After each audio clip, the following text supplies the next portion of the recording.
older were kids.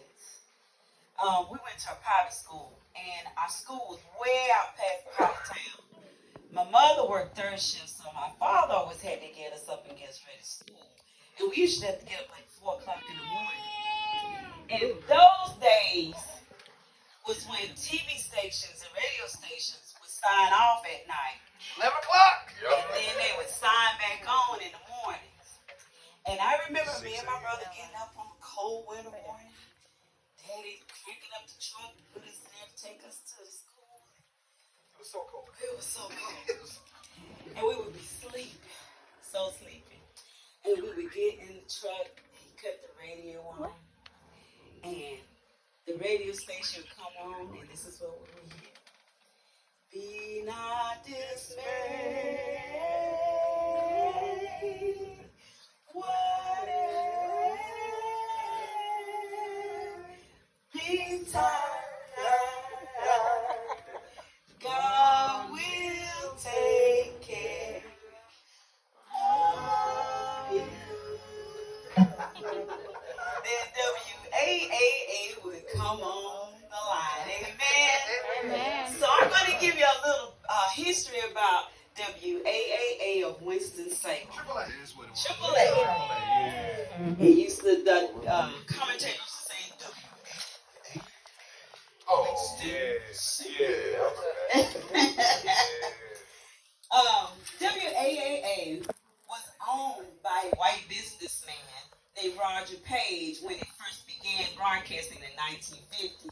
This is a rare time in the South, Deep South, that a white owner owned and operated a mainly black radio station. On the afternoon of October 28, 1950, a young man by the name of Larry L. Williams, an African American, signed on to WAAA. The first programming broadcast a football game between Morgan State and A&T University. The game was announced from the stadium by Toga West, senior principal of Atkins Senior High School. While Larry Williams conducted station operations on the morning of October 29, 1950, Williams signed on AAA for the first full broadcast at the second radio station of the state, specifically targeted to African American audiences.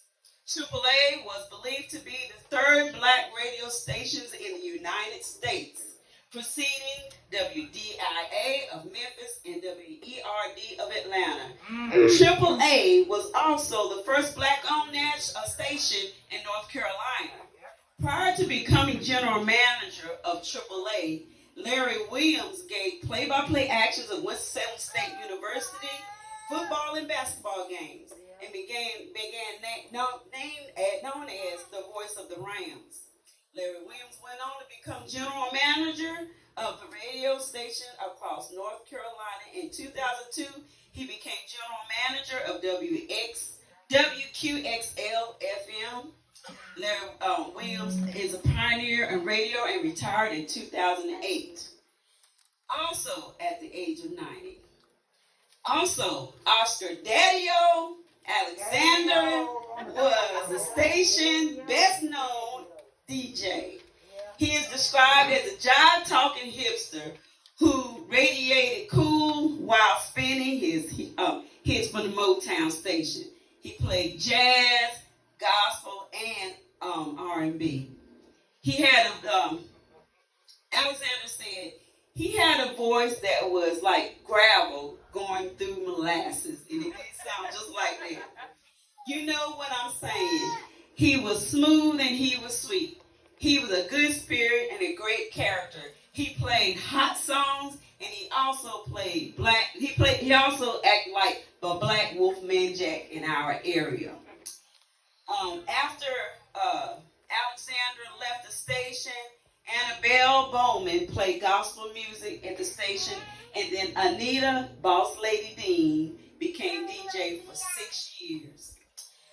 I'll skip down because AAA in 1971, a media broadcasting corp brought AAA in 1971.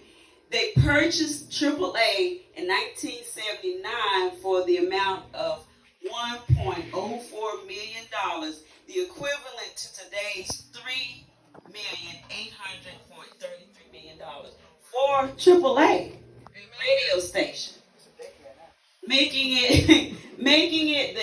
her, it was a woman, making her the youngest and the second African American woman to own a broadcast property in the United States. Mother Evans, that's her name. Um, I'm going to end with, on July the 20th, the doors were locked at WAAA Studios on Indiana Avenue due to financial difficulties. But the community came together, built the site back up, and on January 2002, July, AAA returned back on the air and new stations and limited schedule. Evans claimed that the problems had been solved. After that, AAA turned into broadcasting. AAA turned in later into WTIX airing program and WIST FM. That is the history of our radio station, AAA. Now we're going to have a presentation from Kaihja.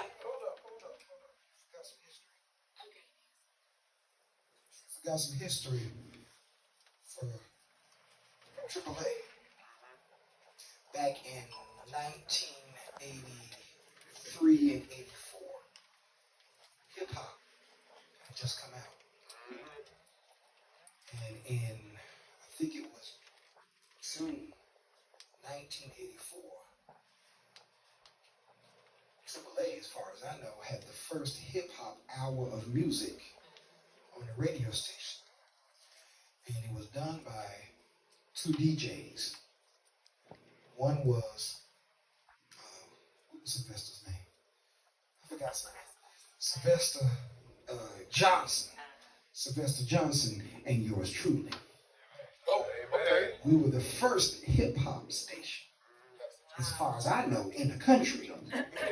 We had a whole hour on Saturday to go down and go live and play hip hop music. Wow. And be DJs. They didn't pay us nothing, they didn't give us nothing, they just let us have time. We were glad with that. Amen. So that's, girl, don't even know the Bible history. Amen, but that's our history for WAAA. Now we're going to have a presentation by our very own Kaihja Matthews. Woo-hoo!